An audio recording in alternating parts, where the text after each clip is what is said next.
1922 খ্রিস্টাব্দে প্রধানমন্ত্রী হিসাবে কার্যভার গ্রহণের সময় মুসোলিনি ঘোষণা করেছিলেন যে তিনি আন্তর্জাতিক ক্ষেত্রে ইটালির মর্যাদা বৃদ্ধির সঙ্গে সঙ্গে তাকে এমন এক রাষ্ট্র হিসাবে গড়ে তুলতে চান যাকে সকলেই সমীহ করে চলবে।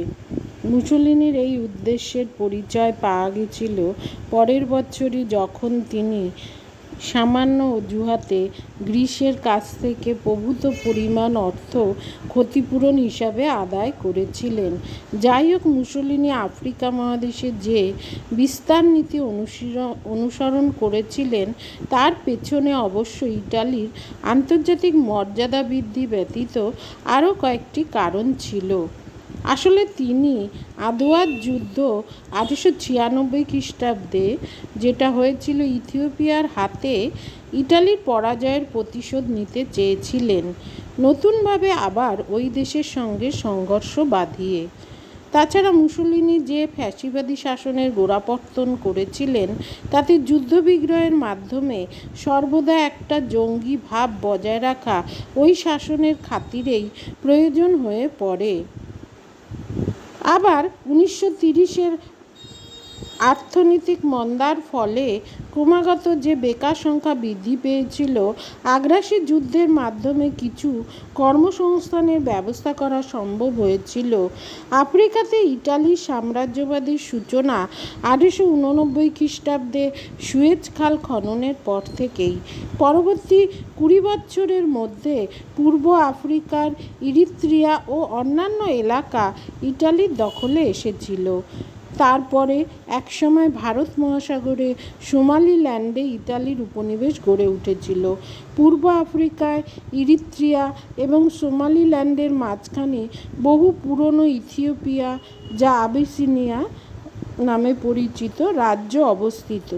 1896 সালে ইথিওপিয়া দখল করতে গিয়ে ইতালীয় সৈন্যবাহিনীকে পরাজয় বরণ করতে হয়েছিল।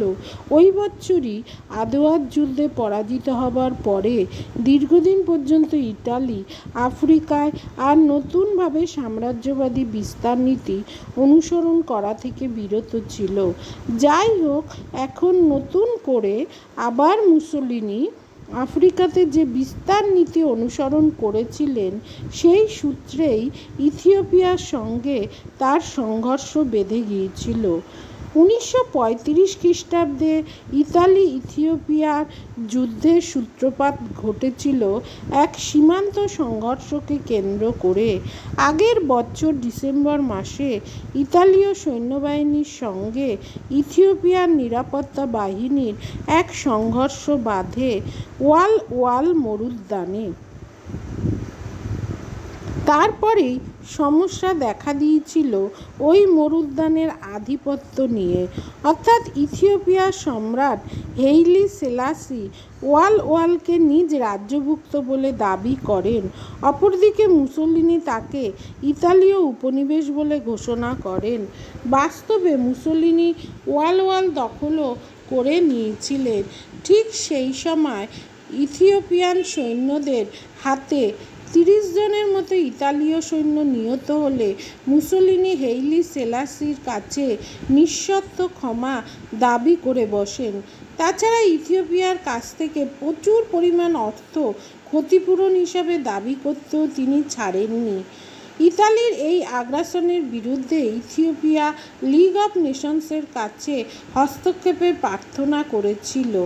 ইথিওপিয়ার নালিশ সত্ত্বেও লিগ অফ নেশনস তেমন কার্যকরভাবে তখন অন্তত ইটালির ওপর চাপ সৃষ্টি করতে পারেনি। ইতিমধ্যে মুসোলিনি ইথিওপিয়া আক্রমণের জন্য সব রকম প্রস্তুতি চালিয়ে যাচ্ছিলেন। জড়ো করেছিলেন ইরিত্রিয়া সীমান্তে আধুনিক অস্ত্রশস্ত্রে সজ্জিত হাজার হাজার ইটালীয় বাহিনী। 1935-এর 3রা অক্টোবর মুসোলিনি আনুষ্ঠানিকভাবে যুদ্ধ ঘোষণা না করেই ইথিওপিয়ার উপর সৈন্য সামন্ত নিয়ে ঝাঁপিয়ে পড়েন এবং খুব অল্প সময়ের মধ্যেই আদোয়া ইতালীয় সৈন্যদের দখল করে নিয়েছিল। অর্থাৎ আদোয়া ইতালীয় সৈন্যরা দখল করে নিয়েছিল। ইথিওপিয়ার সম্রাট হেইলি সেলাসি লিগ অফ নেশনসের কাছে নালিশ জানালে লীগ সদস্যরা কিছু ব্যবস্থা নিয়েছিল ঠিকই। লীগ ইটালিকে আক্রমণকারী দেশ বলে ঘোষণা করে তার বিরুদ্ধে অর্থনৈতিক কিছু ব্যবস্থা গ্রহণ করেছিল, কিন্তু লীগ সদস্যরা ইটালিতে জ্বালানি অর্থাৎ কয়লা এবং পেট্রোল সরবরাহ অব্যাহত রাখলে ইতালির বিরুদ্ধে গৃহীত সব ব্যবস্থাই কার্যত প্রহসনে পরিণত হয়েছিল। অবস্থা যা দাঁড়িয়েছিল তাতে একথা স্পষ্ট হয়ে ওঠে যে ইতালির ইথিওপিয়া দখলকে যেন সকলেই একরকম মেনে নিয়েছিল। যাই হোক, ইথিওপিয়া আক্রমণে ইতালীয় সৈন্যবাহিনী যে বীভৎসতার পরিচয় দিয়েছিল তা বর্বরতারই নামান্তর। পরবর্তীকালে নাৎসি বাহিনীর সৈন্যরা ইউরোপের বিভিন্ন জায়গা দখল করে এই রকম বীভৎসতার পুনরাবৃত্তি করেছিল। আর একটা কথা হলো যে ইতালি ইথিওপিয়া যুদ্ধের পরবর্তীকালে মুসোলিনি ইউরোপে একরকম বিচ্ছিন্ন হয়ে পড়েছিলেন। এই বিচ্ছিন্নতাই তাকে জার্মানির দিকে ঠেলে দিয়েছিল, অর্থাৎ জার্মানির সঙ্গে বন্ধুত্ব করে মুসোলিনিকে তার পদক্ষেপ এগিয়ে নিয়ে যেতে সাহায্য করেছিল। এখানেই ইতালি ইথিওপিয়া যুদ্ধের গুরুত্ব। যাই হোক, 1935-এ মুসোলিনি আফ্রিকাতে যে আক্রমণ চালিয়েছিলেন তার অন্যতম উদ্দেশ্য ছিল অর্থনৈতিক অসন্তোষ থেকে ইটালিবাসীর দৃষ্টিকে সরিয়ে দেয়া। তাছাড়া যুদ্ধনীতি অনুসরণের ফলে বেশ কিছু বেকারদের কর্মসংস্থান করাও সম্ভবপর হয়েছিল। কথায় বলা যেতে পারে যে তার পররাষ্ট্রনীতির মূল উদ্দেশ্য ছিল আন্তর্জাতিক ক্ষেত্রে ইটালির মর্যাদা সুপ্রতিষ্ঠিত করা। তিনি স্পষ্ট ভাষায় বলে দিয়েছিলেন যে আন্তর্জাতিক শান্তি হলো কাপুরুষের স্বপ্ন। এছাড়া তিনি মনে করতেন যে যুদ্ধের মাধ্যমে মানুষের গুণাবলীর বিকাশ ঘটে। তিনি বলতেন, নারীর কাছে মাতৃত্ব যেমন স্বাভাবিক, পুরুষের কাছে যুদ্ধও তেমনি স্বাভাবিক। এছাড়াও ফ্যাসিস্ট শাসনে তিনি পত্তন করেছিলেন, তাতে যুদ্ধবিগ্রহের মাধ্যমে জঙ্গিভাব বজায় রাখাই ছিল তার শাসনের মূল উদ্দেশ্য। 1930-এ মহামন্দার ফলে ক্রমাগত বেকার সংখ্যা বৃদ্ধি পেয়েছিল। আগ্রাসী যুদ্ধের মাধ্যমে তিনি কর্মসংস্থানের ব্যবস্থা করতে সচেষ্ট হয়েছিলেন। এই কারণে তিনি ইটালির জল, স্থল, বিমান বাহিনীকে অত্যাধুনিকভাবে তিনি সাজিয়েছিলেন, যা আগেই বলা হয়েছে।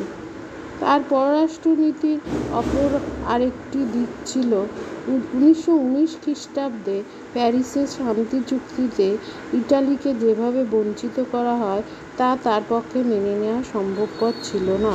ক্ষমতা লাভের পর থেকেই তিনি ইটালির ন্যায্য প্রাপ্য আদায়ে সচেষ্ট হয়েছিলেন।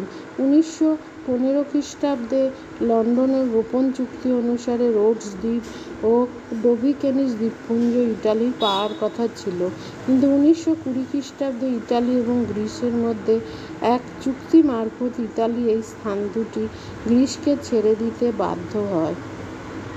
ক্ষমতায় আসার কয়েক মাসের মধ্যেই মুসোলিনি এই স্থান দুটি ফিরে পাওয়ার দাবিতে সোচ্চার হয়েছিলেন। 1923 খ্রিস্টাব্দে গ্রিসের সঙ্গে সম্পাদিত লুসানের সন্ধির দ্বারা ইটালি এই স্থানগুলি পুনরায় ফিরে পায়। এই অঞ্চলে একটি শক্তিশালী নৌঘাঁটি স্থাপিত হওয়ায় পূর্ব ভূমধ্যসাগরীয় উপকূলে ইটালির প্রতিপত্তি বৃদ্ধি পায়। এছাড়া 1923 খ্রিস্টাব্দে গ্রিস ও আলবেনিয়ার মধ্যে সীমানা নির্ধারণের তদন্ত কার্যে নিযুক্ত কয়েকজন ইটালীয় প্রতিনিধি আততায়ীর হাতে নিহত হয়, যেটা আগেই বলা হয়েছে। সেইখানে মুসোলিনি গ্রিসকে দায়ী করে এবং গ্রিসের করফু দ্বীপটি দখল করেন।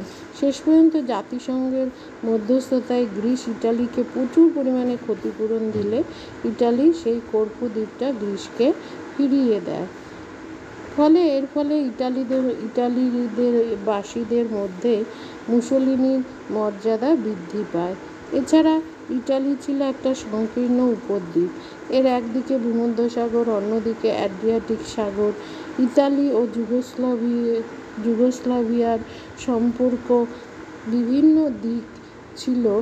এই সময়ে ইউরোপে এর যে কোনো দেশ অপেক্ষা ভূমধ্যসাগর ইটালির কাছে অনেক বেশি গুরুত্বপূর্ণ ছিল।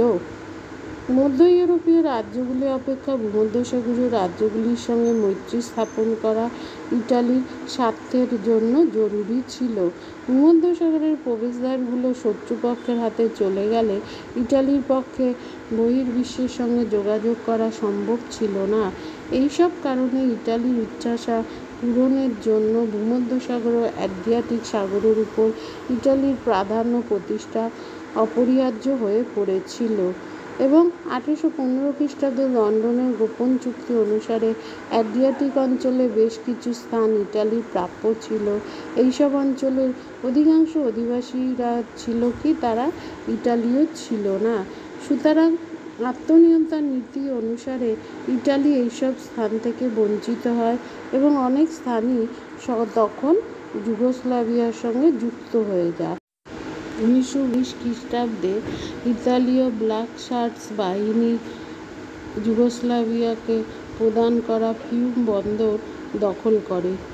মিত্রপক্ষের চাপে ইতালি যুগোস্লাভিয়াকে আবার তার ফিউম বন্দর ফিরিয়ে দেয়।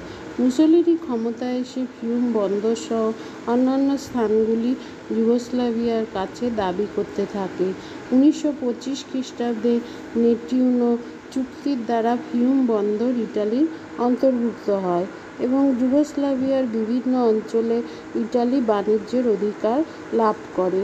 এতে দুই পক্ষের মধ্যে সম্পর্কের কিন্তু উন্নতি হয়নি। 1927 খ্রিস্টাব্দে যুগোস্লাভিয়া ফ্রান্সের সঙ্গে মিত্রতা স্থাপন করলে মুসোলিনি আলবেনিয়ার সঙ্গে চুক্তিবদ্ধ করে। তার লক্ষ্য ছিল আলবেনিয়ার উপর কর্তৃত্ব স্থাপন করা। এতে যুগোস্লাভিয়াকে চাপ দেয়া হবে।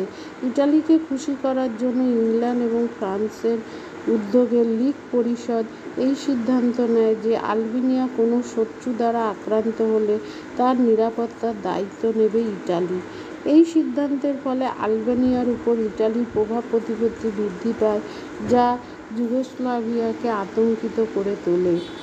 1926 খ্রিস্টাব্দে ইটালি ও আলবেনিয়ার মধ্যে টিরানা চুক্তি সম্পন্ন হয়। এই চুক্তির দ্বারা স্থির হয় যে ইটালির মূল লক্ষ্য ছিল কি আলবেনিয়া গ্রাস করা। ঠিক এই সময়ে যুগোস্লাভিয়ার সঙ্গে বুলগেরিয়ার সংযুক্তির কথা চলছিল।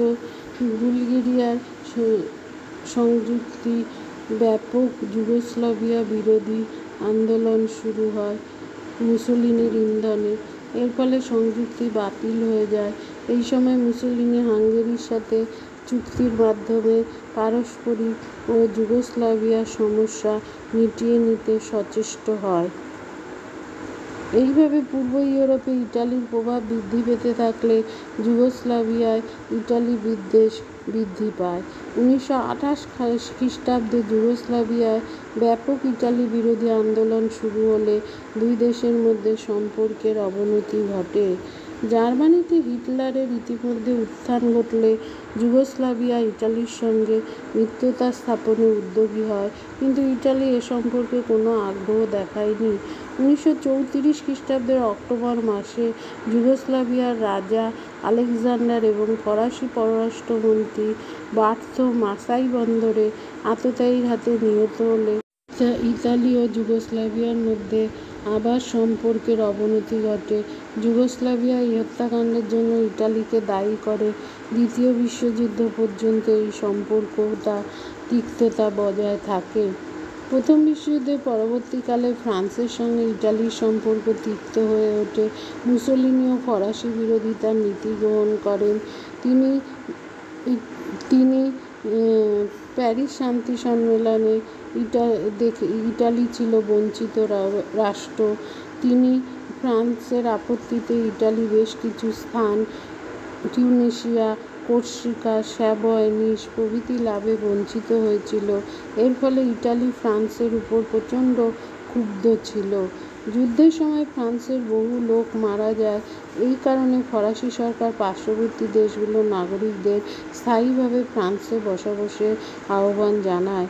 এই আমন্ত্রণে সাড়া দিয়ে বহু ফ্যাসিবাদ বিরোধী ব্যক্তিরা ইতালি থেকে ফ্রান্সে এসে বসবাস শুরু করে, যেই ঘটনায় মুসোলিনি প্রচণ্ড রেগে যায়।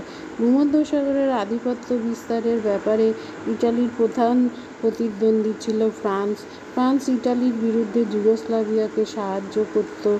ভূমধ্যসাগরে ফ্রান্সের প্রভাব খর্ব করতে ইটালি ফ্রান্সের গুরুত্বপূর্ণ তানজিয়ার দাবি করলে উভয় পক্ষের মধ্যে সম্পর্কের অবনতি ঘটে। টিউনিশিয়ায় ফরাসিদের চেয়ে ইটালির সংখ্যা বেশি থাকায় মুসোলিনি এই অঞ্চলের উপর দাবি জানাতে থাকে।